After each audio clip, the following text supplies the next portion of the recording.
I'm Rick Mans, and at the moment I'm the sub-chapter lead for customer experience and solution delivery in Roche Diagnostics for the region EMEA-LATAM.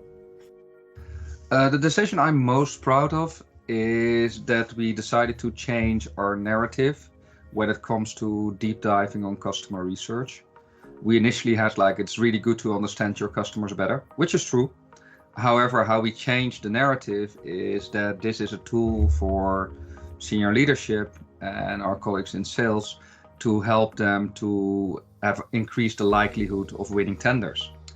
And even though we didn't change anything, just a little bit of packaging, it helped us to make it resonate better, to make people more receptive, but also use it in one of the ways that it's intended, to make life better, both for customers, but also for us by increasing the business.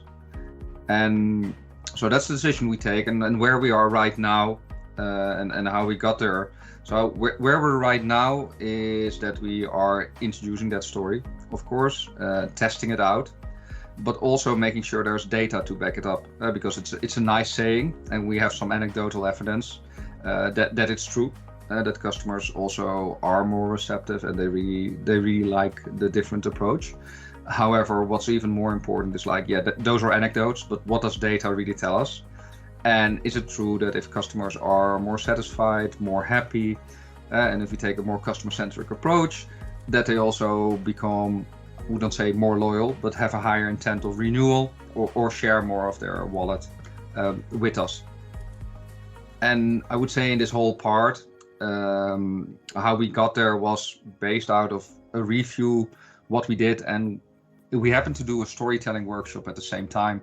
And we combined those two efforts to say, hey, instead of having it very factual, it's hey, this is insight, it's really good for you. We say we should also not only outside look at storytelling, but also especially on inside, do the storytelling to make sure that people understand and that they can pick it up and run with it.